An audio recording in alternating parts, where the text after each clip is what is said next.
A lot of the siege in the film is similar to how it plays out in the books, with catapults launching heads of Gondorians and fireballs into the city, siege towers attacking the walls, Nazgul flying overhead, instilling fear in the army of the men, and Grand breaking down the impenetrable gate, supposedly.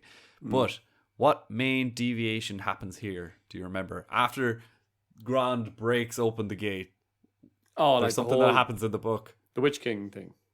Yeah. Yeah, the whole standoff, Witch King and Gandalf, which we discussed this before, well, probably like a year ago now in like our Tolkien versus Jackson episodes, where obviously in the movies we see Gandalf face the Witch King in one of the higher levels of the city in Minas Tirith, where he says something to Gandalf and he says like, your staff is broken, and he calls him like old fool and stuff, and Gandalf falls off the horse and his staff gets shattered and all that kind of stuff, which is pretty dramatic, a pretty dramatic change, I suppose, in terms of what Peter Jackson added, because we discussed it before that it's like we reckon that there's no way that the Witch King would have had enough power to be able to just say something and make Gandalf's staff explode, because that's like that's crazy. That's kind of shown in the movies. Wow, he's way more powerful than Gandalf the White, and Gandalf the White is like ridiculously supercharged Gandalf, like so OP. Yeah, exactly. So yeah, that's the main thing, and we do get a point where they have a little like face off, where the Witch King is on his horseback and he's like coming up to the gate just after Grant has smashed the gate open, and Gandalf is on his horse, Shadowfax inside, and they're like facing off, and they start to talk, I think, and then you're like, oh, here we go, it's going down. But then of course we hear the from Rohan, and Theoden and all his men are there, and so that is kind of similar to the movies, where the Witch King is looking at Gandalf when he's like lying on the ground, and then he hears the horns as well, and he flies off to get ready to fight against Theoden's armies as well. So some similarities, but definitely some big differences, where Gandalf was never thrown off his horse and his staff was certainly not broken. Yeah, you're right. I think they did use some of the same dialogue when you said old fool. I'm pretty sure that's in the book. Yeah, they have a war of words.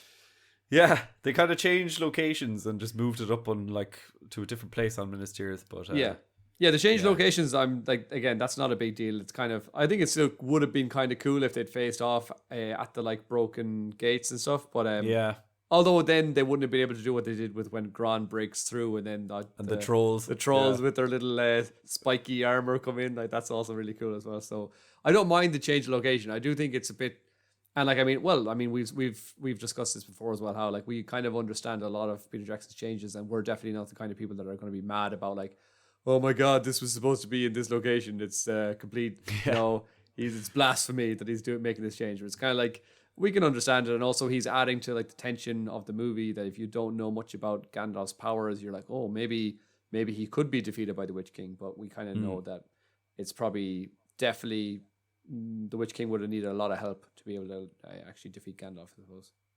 Yeah, that's a part of the book as well, where it's kind of annoying when the Rohirrim come, because I really wanted to see a big of course, wizard/witch standoff thing where they're actually fighting fisticuffs. Yeah, they just get off their horse and they're like, it's like that scene from Anchorman where they go, no touching of the hair or face.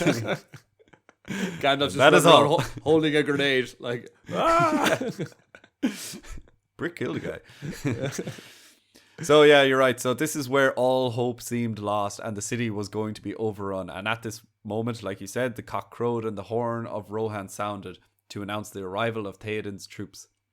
The Witch King turned his forces and met the Rohirrim in the Pelennor Fields, and the Witch King also sought out Theoden, and the king's horse Snowmane is pierced by a black arrow as Theoden is mortally crushed under his weight.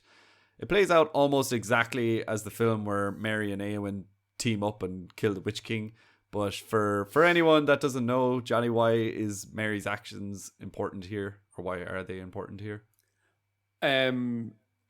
Sorry, just while you were talking there, when you spoke about Theoden getting crushed under his horse, I just got that image of that meme of like when you're sleeping at a friend's house and he doesn't give you a blanket and just Theoden lying there with a horse on top of him. Absolutely love that meme. That's so like, true. Yeah, I love it. What'll I use as a blanket? I guess I'll just have to use his horse. We should post that one soon again. That's a brilliant meme. That's good. Anyway, sorry. Back to the question. What was the relevance, or what was the So importance of?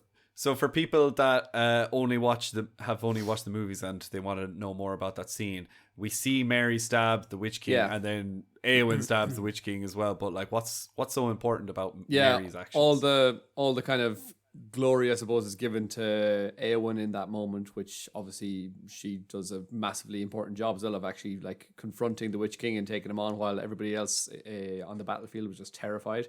So kudos to her. But it wasn't just her alone. Mary actually had a very significant part to play, which was that again, we don't really know much about the sword that Mary is actually using. That sword is not one that he was given by Theoden in Rohan or anything like that. It wasn't like a ceremonial sword that he gets when he becomes a squire of Rohan. It's actually a sword that he gets in the first book, in the Fellowship of the Rings. He gets it from the Barrow Downs, where the Barrow White was. This kind of spirit type of thing. It's kind of like a Nazgul, and they defeat that. Well, they don't. They actually get taken. Like all the hobbits get taken by this creature, this spirit creature, and Tom Bombadil comes in and saves the day. And then they kind of raid this area, this Barrow Downs area, and they find these swords. And Tom Bombadil goes on to tell them that these are really, really important swords, and they've got lots of old mystical powers. Yeah, and they're like supercharged swords, basically. So we don't really know anything about this in the movie. In the movie, if you remember, Aragorn just throws them 4 hobbit-sized swords. He just happens to be carried around. It's like, here you go. I found this down the local shop there, so you can. He's just got like a collection of letter openers, and he's like, "Here you go, lads." Yeah. So we see in the books that when they get those swords, those 4 swords are actually really important. And then later on, because of the power of that sword, Mary is able to stab the Witch King in, I think he gets him in like the back of the knee or something.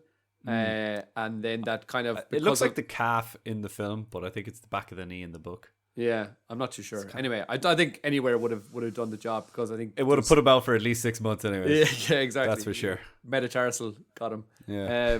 So basically, what that sword does, the power of that sword, when he hit the Witch King, it broke his connection to Sauron, which was kind of pumping him up full of like extra juice, I suppose. And he was like a Duracell battery, yeah. And so that's what that happened, and that like seriously weakened him, and that made him vulnerable then to the old sword in the face from Éowyn, I suppose. So maybe if Mary hadn't stabbed him in the back and Éowyn just like stabbed him in the face, he would be like, "That's fine, don't worry about it." Okay. Yeah. I don't know. Oh, that would have been so funny, actually. Yeah. Just thinking of that, like, ding. All right, nothing's happening here. Yeah. Yeah, you're absolutely correct. Loads of extra information there. That dagger is created by the it was created by the Dunedain during their war against the Witch King of Angmar, and it contains spells that were directly made to wound the Witch King. So what perfect sword that Mary happened to have in his possession. Just a quick quiz question though, because you gave me so much information there, but do you know the name of the sword? For God's sake. Or the dagger? What do you mean, the sword or the dagger? You mean because the same thing? The title is the dagger of something. I haven't a clue. The dagger of Vagmar. No, but like you probably won't forget it again. The dagger of Westerness. Did you forget already? The dagger of who? The dagger of Westerness or Westernese, or how's it pronounced? I don't know. So I definitely remember reading that. Yeah, I've read that somewhere. So there you go. If it comes up in a I probably will forget it though. Yeah, me too. I've already forgotten.